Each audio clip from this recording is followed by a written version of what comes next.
Polosa, et Simba Lissoute. Pour moi, comme on a kuna, bateau va travailler dans Zambie. En tout cas, Basiba ke musika. Donc là, va, yo ba mission dans ton pays, aux autres comme il faut. Place nous à où est société. Ah? Oyoki, allez, quittez. Polosa, on a battu na kale. Na lamu na kekuna. Là-bas. Ah! On nous a mis dans l'arrange. Comment coquette? Ah, ouais. Vraiment. Qui ça? Et en plus, il y a qui ont commis partout dans l'Europe, dynamique, commis partout dans l'Europe. Comment coquette? Ça est commis partout. Tout commis en Suède, tout commis à Paris, tout commis à Lille, tout commis à Bruxelles. Et puis, base la mission est toujours Londres, Angleterre.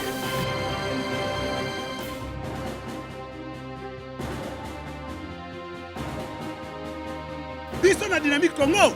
Toza ko avancer na nkolo. Vous êtes sur Congo Buzz TV et vous regardez votre magazine ActuBuzz, mesdames et messieurs.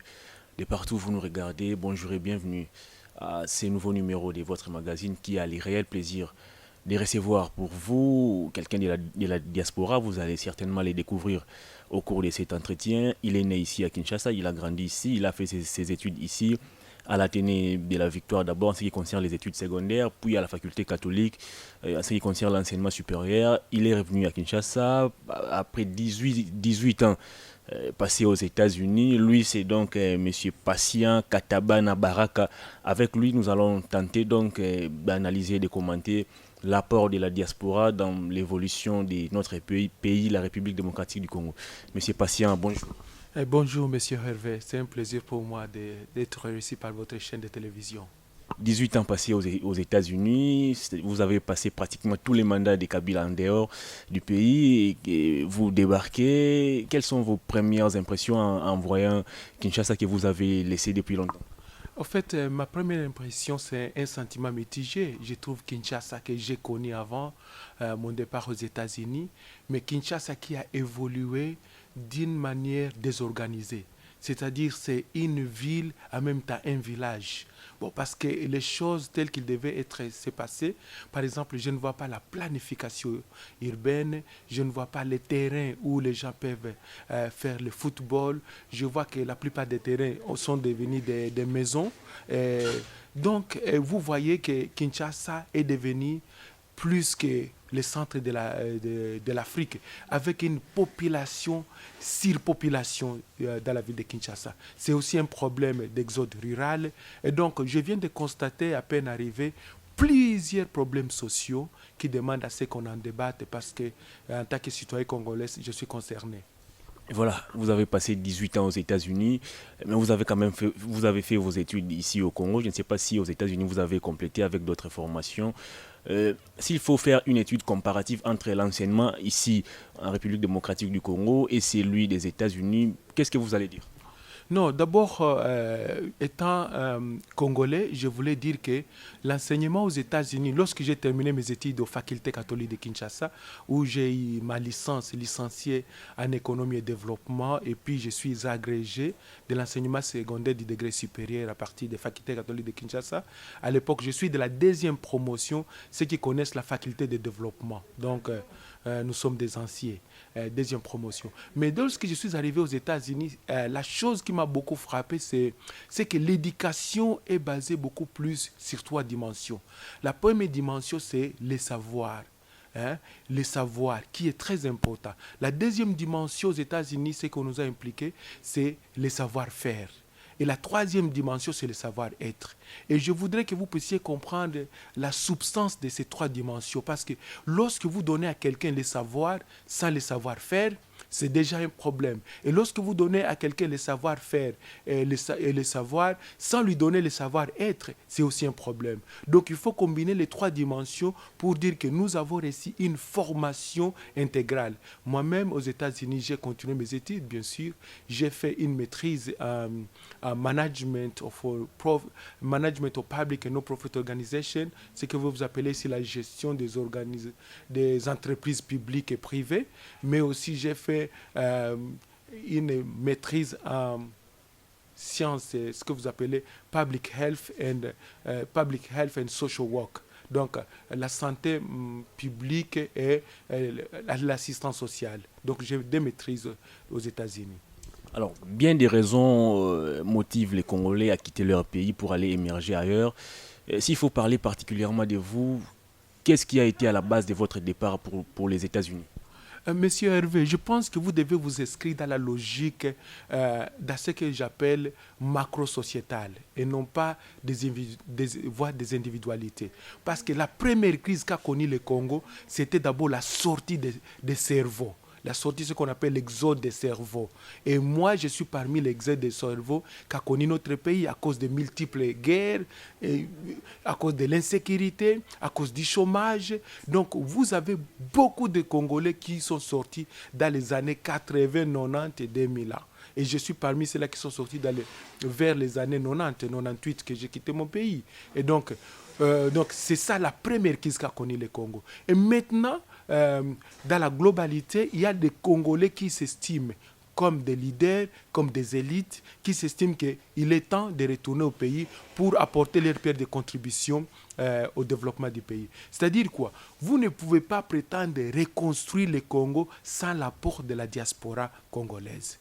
Voilà, parlant toujours de cette diaspora, je ne sais pas où vous vous situez, parce que parmi vous de la diaspora, il y a ceux qui passent leur temps à tabasser les musiciens qui vont prester, il y a ceux-là qui se distinguent par des insultes. Où est-ce qu'on doit vous situer, vous, personnellement? D'abord, monsieur Hervé, c'est une très bonne question, mais je dois dire ceci. Par rapport à la congolité, par rapport à la terre de nos ancêtres, les Congolais de la diaspora sont unis. Nous avons ce qu'on appelle une union symbiotique. C'est-à-dire, nous nous identifions par rapport à la terre de nos ancêtres. Ça, nous ne sommes pas divisés. Nous avons ce qu'on appelle une union organique. Nous sommes un seul corps, nous les Congolais de la diaspora. Et je vais vous dire que lorsqu'on voit un Congolais qui est malade, nous sommes directement à son secours. Lorsqu'on voit un Congolais qui a perdu un frère, une sœur, ici au Congo, même là au pays, aux États-Unis d'où je viens, la communauté congolaise s'organise toujours pour être à son secours. C'est-à-dire que, je veux dire que les Congolais ne sont pas divisés. Nous sommes unis à l'extérieur. Et maintenant, pour aller tout droit à votre question, je vais dire ceci. Le Congolais, il y a les Congolais qui ont évolué lorsqu'ils sont arrivés dans les pays occidentaux, comme moi. Je te dis, je suis un technocrate de l'administration. C'est-à-dire que nous avons évolué, nous avons suivi des études et nous avons appris la langue. Moi, je te dis que mon niveau de l'anglais et mon niveau de français, il n'y a pas de différence. Peut-être même je parle l'anglais mieux que le français actuellement parce que j'ai des doutes sur certaines prononciations en français. Mais en anglais, je n'ai pas de doutes parce que j'ai appris toutes mes études en anglais là-bas. Mais il y a aussi des Congolais qui n'ont pas évolué, il faut le dire, qui sont dans les jobs. Ils travaillent jours et nuits pour essayer de subvenir aux besoins des familles ici au pays, mais aussi leurs familles là-bas. Et donc, ils n'ont pas, dans le sens de l'éducation, ils n'ont pas évolué ou atteint un certain niveau d'études là-bas. Mais il faut dire ceci, qu'il y a ceux-là qui sont beaucoup plus en Europe, qui se sont distingués dans les insultes. En tout cas, je pense qu'il faut faire la part des choses. Le peu des Congolais qui ont utilisé les médias sociaux pour insulter tel ou tel, on ne peut pas généraliser cet aspect des choses sur toute la diaspora congolaise. Donc, je répète que la diaspora congolaise, nous sommes respectueuses des valeurs républicaines, nous sommes des élites. Parmi nous, il y a des élites, il y a des inventeurs, il y a des savants, il y a des docteurs, il y a des professeurs d'université. Donc, nous constituons une classe des élites sur laquelle je pense qu'aujourd'hui, le pouvoir en place ou le nouveau président devra capitaliser pour essayer de ramener tous les Congolais autour de lui et reconstruire le pays. Est-ce qu'il est facile aujourd'hui pour un Congolais qui quitte ici avec son diplôme d'université pour aller peut-être chercher sa vie à l'étranger? Est-ce qu'il est facile pour ces Congolais soit de trouver un emploi vraiment décent, soit il doit simplement aller faire des petits boulots? Est-ce que, en ce qui vous concerne personnellement, votre diplôme de la faculté catholique avait été reconnu en arrivant aux États-Unis. Non, c'est-à-dire quoi? C'est pourquoi je pense que les gens doivent comprendre que le système américain est différent des systèmes congolais, le système congolais est différent des systèmes européens. Moi, je ne peux que parler par rapport au système américain où j'ai évolué. C'est le système anglophone, anglo-saxon si vous voulez. C'est-à-dire que lorsque vous arrivez là-bas, la première des choses qu'il faut faire si vous voulez valoriser vos diplômes, vos savoir-faire, c'est d'abord il faut apprendre la langue. Je suis passé comme tout le monde dans les écoles de langue, donc collège, là-bas c'est comme des études supérieures, pour apprendre l'anglais académique. Et à partir de l'anglais académique, je devais passer certains examens pour être accepté dans le programme de masters. Hein? C'est pourquoi quand j'ai été accepté dans le programme de masters, ils ont évalué mon niveau parce que j'ai réfléchissais comme un citoyen américain maintenant à l'époque qui comprend la ténacité et la substance des choses, et je devrais faire de sorte que je puisse quand même être mérité mes diplômes. C'est comme ça que je me suis... Donc il y a un processus qu'il faut suivre pour valoriser vos diplômes là-bas. C'est que vous, même si vous êtes un médecin, même si vous êtes un docteur, même si vous êtes un inventeur, vous arrivez aux États-Unis, ne pensez pas que le lendemain, on va vous donner du travail. Certainement, vous allez commencer par les petits travaux, les jobs qui vous permettent de vivre par-ci, par-là. Mais ce qu'il faut comprendre, c'est qu'il y a un système là-bas qui a été conçu avant que nous n'arrivions là-bas. Et nous ne pouvons pas aller en dehors de ce système-là. C'est ça l'avantage là-bas. Il faut apprendre la langue, il faut aller dans une école qui vous permette d'évaluer votre niveau, et à partir de là, maintenant, vous allez dans les écoles supérieures, universités supérieures.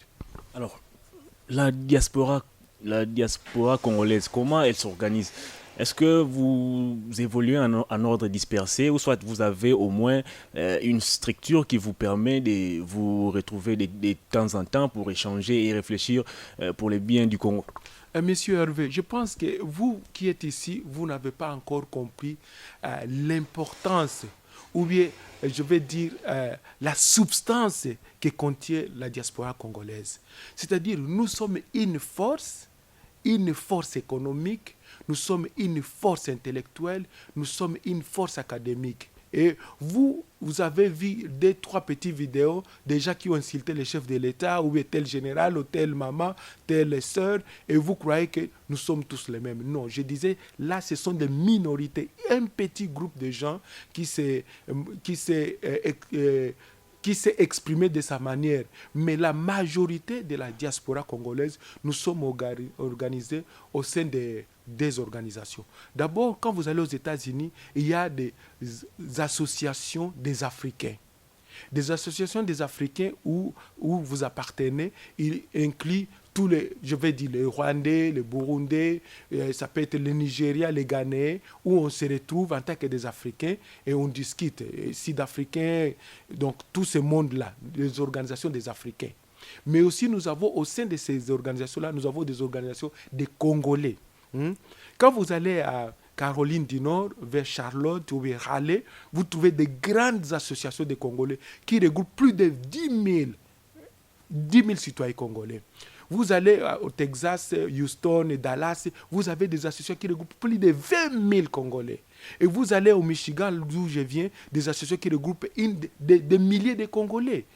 Donc, lorsque nous sommes associés, lorsque nous nous regroupons au niveau de Michigan, nous ne savons pas ce qui se passe au Texas, parce que nous nous regroupons pour soutenir les uns les autres au sein de la petite communauté. C'est-à-dire, nous n'allons pas aller à Charlotte parce qu'il y a une manifestation. Si à Charlotte, on nous dit qu'il y a une manifestation pour soutenir tel ou tel aspect de la chose du Congo, nous pouvons y aller. Si on nous dit qu'à Washington, il y a une manifestation pour dénoncer les violences sexuelles, nous tous, toutes les associations se réunissent par-ci, par-là, les coups de téléphone, le WhatsApp, Facebook, Instagram, Twitter.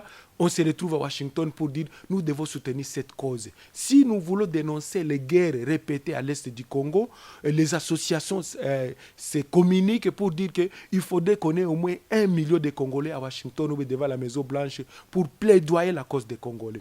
C'est comme ça que nous travaillons de deux façons. D'abord, de façon retranchée, chaque association fait face à ces problèmes. Ceux qui sont à Dallas, je te dis, chez moi jusqu'à Dallas, c'est 4 heures de vol. Je dis bien 4 heures de vol en avion. Alors, imagine-toi la distance. Si je dois conduire de chez moi jusqu'à Dallas, c'est 26 heures au volant. Et je l'ai fait plusieurs fois. Mais tu vois que nous sommes tellement distancés, le pays est tellement vaste que les Congolais qui sont à Charlotte, ils s'occupent de leur communauté et des problèmes qui émergent au sein de la communauté. Les Congolais qui sont au Michigan, comme chez nous, nous connaissons des Congolais qui ont des problèmes, par exemple, des green card, carte verte, des Congolais qui veulent aller poursuivre leurs études, ils ne savent pas comment s'en sortir, des Congolais qui veulent du boulot pour commencer la vie. Et nous qui sommes des anciens, notre travail, c'est quoi? C'est essayer de canaliser ces Congolais vers les ressources, vers le voie de sortie, en fait qu'ils puissent se sentir qu'ils ont quand même un soutien là-bas.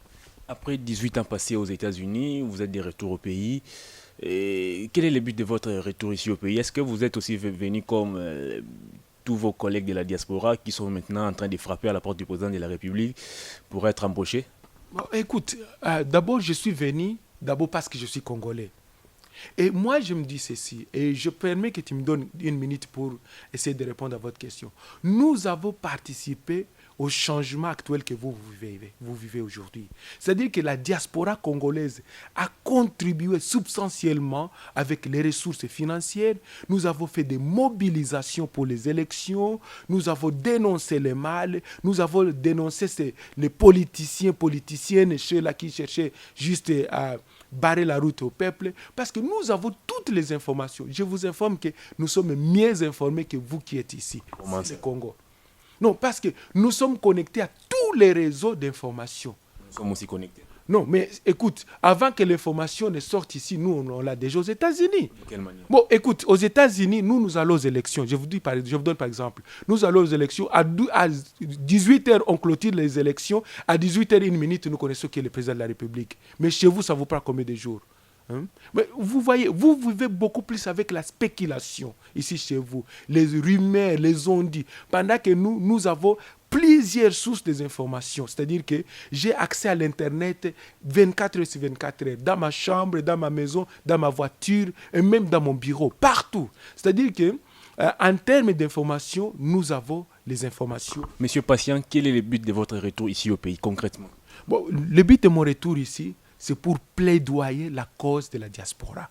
La diaspora congolaise a contribué au changement que vous vivez aujourd'hui et la diaspora congolaise doit s'inscrire dans l'historicité du Congo en participant à la reconstruction du Congo. Et donc, mon but est de participer à la reconstruction du Congo. De quelle manière allez-vous participer à la reconstruction du Congo? Est-ce que vous n'êtes pas tenté d'aller frapper à la porte du président de la République pour trouver un emploi où vous rentrez pour réellement parler de la cause du Congo? Monsieur Hervé, je pense que c'est une erreur de croire que tout le monde doit aller à la présidence. Mais ça, c'est quelle mentalité? Et j'ai rencontré des gens en cours de route qui me disent, écoute, patient, si tu veux du travail, va voir Kamere, va voir le chef de l'État. Mais je me dis, est-ce que c'est seulement la présidence là où il y a des travaux? Non, ça c'est la mauvaise perception et je ne suis pas d'accord avec ça. Mais j'estime que en tant que citoyens congolais, nous pouvons nous inscrire dans la logique de la reconstruction du pays en participant d'une manière ou d'une autre à tel ou à tel niveau. Je vous donne un exemple. Je viens de constater par exemple qu'à Kinshasa, les commerces, c'est entre les mains des étrangers. Les petites et moyennes entreprises, c'est entre les mains des Chinois, les Libanais, les Indiens, les Pakistanais. Mais où sont les Congolais? Mais moi, j'estime qu'en tant qu'une élite congolaise, nous devons aussi nous approprier les secteurs de l'économie, les gaz des stations, les alimentations. Bon, écoute, où sont les Congolais? C'est pourquoi je suis ici pour adresser cette parole non seulement aux autorités pour qu'ils puissent capitaliser sur les retours de la diaspora, c'est-à-dire créer un cadre qui peut nous aider, nous encadrer lorsqu'on arrive ici, qu'on ne soit pas de manière dispersée, parce que je n'ai pas encore rencontré mes collègues de la diaspora, pour qu'on ne soit pas de manière dispersée, mais que comme Mouzé avait fait, Mouzé Laurent Désiré, lorsqu'il avait pris le pouvoir, qu'est-ce qu'il avait fait? Il avait créé un bureau où on recensait les gens qui retournaient du pays et qui devaient prouver leur diplôme. C'est-à-dire que, et c'est ça ma suggestion, si la présidence ou les institutions de la République peuvent créer un bureau où les Congolais de la diaspora qui rentrent, ils vont se présenter avec leur CV, leur diplôme, et on vérifie la véracité de ces diplômes et de ces études. Et alors, on peut dire, monsieur, il y a un travail au ministère du Plan, il y a un travail à Mayombe, il y a un travail à Goma, à la frontière, il y a un travail à Vichumbi, pourquoi pas au Bas-Congo, où on a besoin de gens qui connaissent la mécanique des bateaux, ou bien la mécanique des ponts, des maintenances, des histoires pareilles. C'est-à-dire, la diaspora contient toutes sortes d'intelligence que vous ignorez, que vous ne connaissez pas. Mais il faudrait encadrer ces histoires, ces gens-là, afin que nous puissions quand même avoir un cadre micro-sociétal qui nous permet d'évoluer ici au pays. Monsieur Patient, parlant toujours de la diaspora, en quittant le pays, si vous avez obtenu votre diplôme de licence, ici au pays, il y a plusieurs jeunes sans emploi. Je ne sais pas, j'allais vous poser la question de savoir comment ça se passe aux États-Unis d'où vous venez. Comment l'État procède-t-il pour encadrer tous ces jeunes universitaires qui débarquent sans emploi et sans expérience professionnelle? Donc, j'aimerais parler du Congo, pas des États-Unis. Aux États-Unis, on n'a pas... C'est-à-dire que vous faites-nous une étude comparative. Bon, une étude comparative, je vais dire ceci. C'est-à-dire qu'aux États-Unis, lorsque vous terminez vos études, automatiquement, il y a au moins... C'est-à-dire pour un individu, il y a au moins 50 ou 100 emplois qui sont ouverts pour vous. C'est à vous maintenant de chercher dans quelle direction aller. Bon, c'est-à-dire que les opportunités d'avancement, les opportunités d'études et les opportunités de créativité sont énormes. Chaque État a sa politique. Au niveau des États fédéraux, chaque État a sa politique d'encadrement des jeunes. Même ceux-là, nous recevons des réfugiés congolais qui n'ont pas eu de diplôme ici au Congo. Mais quand ils arrivent là-bas, on essaie de les encadrer pour qu'ils apprennent les métiers de base. Parce qu'aux États-Unis, je te dis qu'un plombier peut gagner plus que celui qui travaille dans un bureau. Un seul plombier ou bien un soudeur, il peut gagner plus qu'un chauffeur de taxi aux États-Unis. Parce que le travail de la main est très valorisé là-bas. Et ils ont besoin de la main-d'œuvre. Chaque jour, ils ont besoin de la main-d'œuvre. C'est pourquoi vous voyez les gens de l'Amérique latine chercher à venir aux États-Unis parce qu'il y a ce travail-là. Mais maintenant, par rapport au Congo, qu'est-ce qui se passe? Voici, j'ai atterri ici à Kinshasa il y a 12 jours. Je trouve que 99,9% sont dans la rue. Toute la jeunesse, en fait, elle est dans la rue. Et vous savez ce qui se passe? J'ai trouvé qu'ils sont en train de vendre les unités, sont des sureurs, sont des motards, les taximotos, sont des taximens, même des licenciés sont des taximens, sont des receveurs de taxis, des taxibus, ils sont des vendeurs de chocolat, de cacahuètes sur la rue. Et voici, donc, vous avez détruit cette jeunesse. Je dis bien, je pèse mes mots, la jeunesse congolaise a été détruite. Je ne sais pas si c'est à dessein qu'on l'a exposée à la rue, plutôt que de l'encadrer. Mais aujourd'hui, il faudrait maintenant des mesures drastiques pour adresser, c'est-à-dire, if you wanna walk out, si nous voulons trouver une solution, il faut vraiment des mesures drastiques pour encadrer ces jeunes-là, leur donner du travail. Je pense que la grande mission du président Félix Tshisekedi serait de créer des emplois. Parce que toute cette jeunesse qui moisit dans les avenues, dans les rues, sur le soleil de 35 degrés Celsius, en train de vendre des petites histoires, de papier mouchoir, de cirer les chaussures pour survivre, on peut les encadrer et les récupérer. Je vais vous donner un exemple. L'opération Bopeto, que j'apprécie beaucoup, même si je n'ai pas encore vu Bopeto à Kinshasa, c'est du trash, les immondices partout, des montagnes des immondices partout. Est-ce que vous ne pensez pas que si chaque commune pouvait engager 2000 jeunes, nous avons combien de communes à Kinshasa? 24 communes, je ne sais pas si on en a ajouté comme on a ajouté des provinces et des provincettes. Si on peut avoir 2000 jeunes engagés au niveau de chaque commune qui vous travaillent 6 jours ou bien 5 jours sur 7 par semaine, juste ramasser les immondices, les sachets, les gobelets et tout ça, et même ouvrir les voies d'évacuation des eaux, vous aurez diminué le chômage. Parce que je pense que la ville de Kinshasa a suffisamment de ressources pour les engager et pour les payer. Ça, ce n'est qu'un exemple. Monsieur Patient, avant-dernière question, avant de nous séparer, vous arrivez au pays, c'est un nouveau président qui dirige le pays. Kabila Kabang est sur qui la diaspora a longtemps tiré à boulet rouge est parti. Quelle sera la contribution de la diaspora dans ces processus de changement qui vient d'être initié? Bon, je pense que c'est ce que je disais. Il faudrait que le président de la République ou bien son cabinet puisse capitaliser sur le retour de la diaspora. Ce n'est pas une diaspora médiocre. C'est une diaspora des élites, des intellectuels, des gens qui ont... Nous comprenons le processus de la démocratie, la globalisation, l'intégration régionale. Tous ces concepts-là sont à notre portée. Nous avons l'intelligence et les savoirs. Comme je t'ai dit, nous avons été formés avec les savoirs, les savoir-faire et les savoir-être. Les savoir-être signifie quoi? Signifie que nous ne sommes pas corruptibles comme les gens ici. Nous avons l'éthique de travail. On se réveille à 6h, 7h, vous êtes au bureau, ou bien à 8h, vous êtes au bureau et vous quittez à 17h. Nous, on ne quitte pas avant. On a connu un Premier ministre ici qui est arrivé au bureau à 4h, 5h du matin, mais les résultats étaient vraiment médiocres. Bon, mais maintenant, c'est quoi? Et là, je suis content que vous puissiez introduire cette petite question. Mais maintenant, il faudrait que les chefs de l'État puissent imposer sa vision.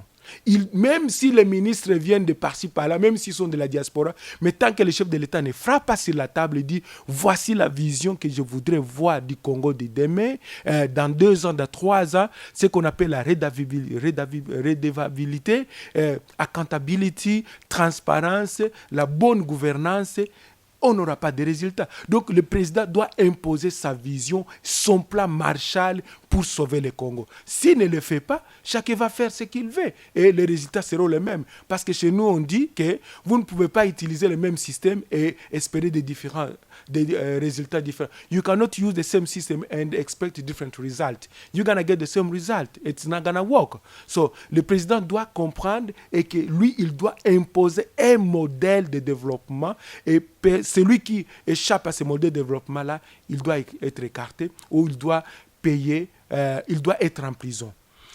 J'ajoute une chose. Par exemple, tu vois, je suis un observateur des faits sociaux, comme on parle en science, l'empirisme. Tu vois, par exemple, comment les conducteurs conduisent à Kinshasa. Vous savez, si seulement on peut vulgariser, on peut imposer la loi, les lois sur les routes. Hein, on a beaucoup de lois ici, non, malheureusement, qui souffrent d'application. Non, c'est-à-dire si on peut imposer les lois sur le véhicule, la conduite, je ne sais pas comment on peut les définir, road laws, pour que chacun respecte les lois de conduite, on peut réduire à 80% le nombre des accidents et des fatalités. Mais pourquoi les gens sont en train de mourir sur les routes? Pourquoi tous ces accidents? C'est parce qu'il n'y a pas de loi. Personne n'obéit aux lois. Et même les militaires n'obéissent pas aux lois. Et même les autorités n'obéissent pas aux lois. Je pense que quelque chose ne va pas dans l'état des Congolais. Nous devons quand même nous dire non. Enough is enough. This is the time for change. Et nous impliquer dans la vision du chef de l'État qui voudrait que quand même certaines manières et certaines habitudes du passé, du régime passé puissent tomber. Parce que comment est-ce que vous pouvez conduire 10 personnes sur la même chaussée et dans la même direction et 10 personnes viennent de l'autre sens pour venir devant vous? Comment est-ce que vous allez voyager? Comment est-ce que vous allez conduire? Et personne n'assume les conséquences. C'est incroyable, c'est impossible. Vous êtes en train de vivre dans une jungle qui est bien organisée. Mais pour nous qui venons de l'extérieur, nous voyons ça, nous disons que c'est incroyable. Monsieur Patient, nous sommes arrivés à la fin de cette émission. Vous allez regarder la caméra et vous allez vous adresser à tous les Congolais de la diaspora et tous les Congolais ici au pays qui vous regardent. Ok, mes chers amis, mes chers frères, bandeko rangai, naza awa ndenge bomoni na yaki po na kotala ndenge mboka ezokende, mais makambo malonga ezate. Bako sabino te mboka eza likolo ya kriek, makambo bongi nano te. Donc mboka eza penza salite ya kosakana te. Bosenga oyo ezali awa ezosenga ke biso bana diaspora tozonga ndenge ba Nigeria bazozonga pa na bango, ndenge ba Sénégalais bazotonga pa na bango, ndenge même ba Israélien bazotonga pa na bango. Biso ba na diaspora tozonga topesa modèle moko ya bien ya vie o bato bakolanda bino quand même bato oyo ba na modèle moko ya vie, un modèle de travail. Deuxièmement, mboka na biso bato bazo occuper ango, je vous dis que tous les petits commerces c'est entre les mains des Arabes, des Libanais, des Pakistanais, des Chinois, des Indiens, alors que nous devrions nous approprier ces secteurs-là. C'est pourquoi j'en appelle auprès de vous, bino bandeko na diaspora, toya to sangana, yo 10 000, 20 000, 30 000, to fongoli loko moko pour concurrencer ces gens-là. On ne refuse pas que les étrangers viennent investir chez nous, mais les prix qu'ils imposent aux Congolais, c'est d'abord un prix exorbitant de leurs produits, et deuxièmement, ils répartissent tous les ressources, c'est-à-dire la devise, au lieu de réinvestir ça ici, ils envoient ça chez eux. Donc c'est nous qui perdons. Il y a un lobby bino diaspora, vous qui me connaissez à partir de Washington, Raleigh, Texas, Houston, Tala.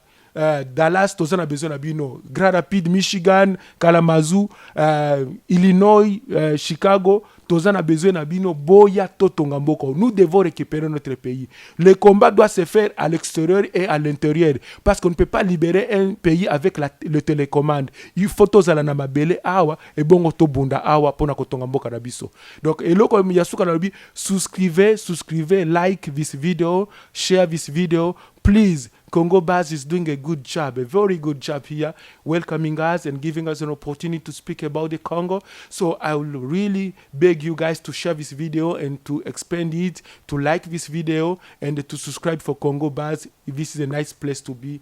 So God bless you guys. Monsieur Patient, merci de répondre à notre invitation. Merci beaucoup. Je salue Baraka et nos enfants aux États-Unis. Que Dieu vous protège. Voilà, ainsi donc prend fin ces numéros d'Actubeuse, mesdames et messieurs. Nous avons eu le réel plaisir de recevoir pour vous monsieur Patient Katabana Baraka. Il est de la diaspora, il a vécu pendant 18 ans aux États-Unis. Avec lui, nous avons parlé de l'apport ou de la contribution de la diaspora dans ces nouveaux régimes qui viennent de commencer sous l'ère Fachi, Félix-Antoine Tshisekedi. Si vous avez aimé cette émission, dites un grand merci à Némi qui était derrière la caméra, mais aussi au directeur technique et artistique Homo Fortis, ainsi qu'à toute l'équipe de Congo Buzz TV. Un seul message, abonnez-vous, partagez nos vidéos. Que Dieu vous bénisse. Au revoir.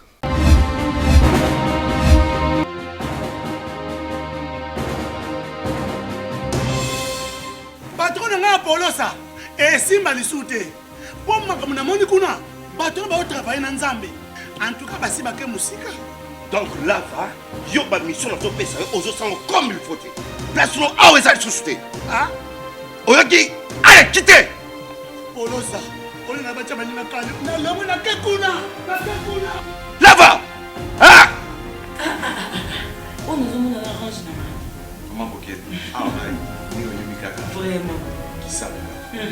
Et en plus, nayo qui est commis partout dans Europe, dynamique Congo commis partout dans Europe. Comment coquette? Ça est commis partout. Tout comme en Suède, tout comme à Paris, tout comme à Lille, tout comme à Bruxelles, et puis base la mission est toujours à Londres, en Angleterre.